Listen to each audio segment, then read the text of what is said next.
So joining us now for more is one of the first people to ever blow the whistle on what she says is absolutely happening, and that our own government has been involved for decades, spraying chemicals into the air with no regard for the people those chemicals could be hurting. I want to welcome in former U.S. Air Force environmental specialist and geoengineering whistleblower, Kristen Meghan. It's great to have you back, Kristen. Appreciate you being here. So you've been talking about this issue for years now. Can you take us through what you say is absolutely happening? Yeah, thanks for having me back. This is absolutely happening, and it's basically now openly admitted, even though you're getting kind of pushback from the EPA, but I don't think it's intentional. What I discovered around starting in 2007, I was working in bioenvironmental engineering in the Air Force. And like I had mentioned previously, I tried to debunk this. And in the attempt to debunk it, I realized, as somebody who was approving forms called Air Force Form 3952s, I had to reject these toxicants on formerly known as an MSDS, now an SDS, because they're the very same toxicants we were trying to engineer out of the workplace.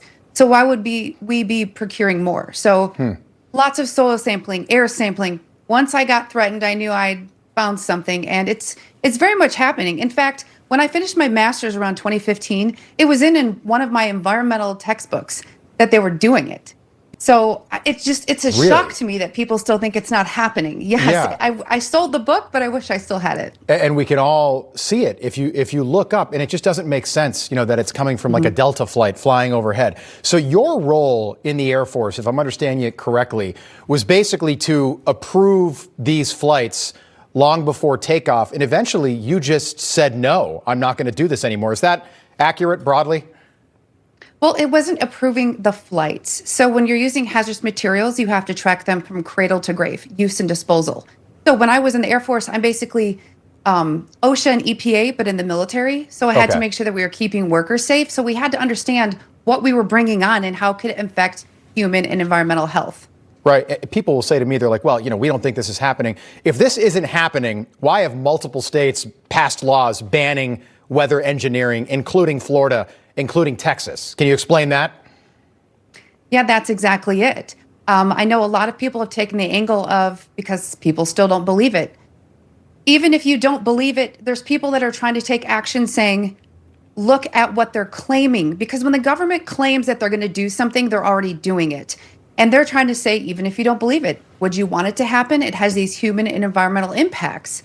So yes, and there's a lot of those legislators have reached out to myself and Dane Wigington over the past couple of years. So they have the information and all the government documents that are on geoengineeringwatch.org. Biggest question, in your opinion, why is this being done? And again, it might not be EPA, could be DARPA, could be War Department, could be private companies, but why are they doing this?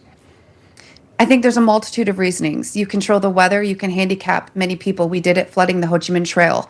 But when you had this huge climate change initiative, we needed to find ways to dim the sun and decrease the solar load.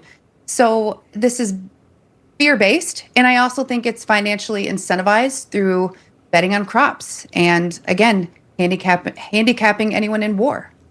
Yeah, so it kind of takes away the organic from anything organic you're buying, because this is then sprayed into the air, and then and gravity brings it down. Eventually the rain brings it down, and it is all over all of us.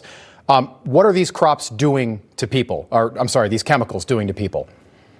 Well, a lot of them are heavy alkaline metals and salts. And what they do, again, is that synergistic toxicity. You're breathing it in, you have the dermal absorption and an inhalation. And it does depend on relative humidity, different weather patterns. Like I live in Michigan, so we have all seasons in the same day. Right. So the dissipation rates are faster. When you ingest that, it is eating away at your gut health. And the thing is when they're using strontium and barium, those things bioaccumulate in the bones, and it also displaces potassium. And if anyone's ever had low potassium, you know that causes a massive issue with your nerves and your heart, and it can mimic a heart attack. So we're getting massively bombarded because, again, different routes of exposure, and depending on where you live, you can be more exposed already because you have background elements in your drinking water. Jeez, it's so scary. Kristen, we appreciate you being with us again tonight. Thank you. Look forward to having you back. Kristen Meghan, again, one of the only people willing to talk about this publicly.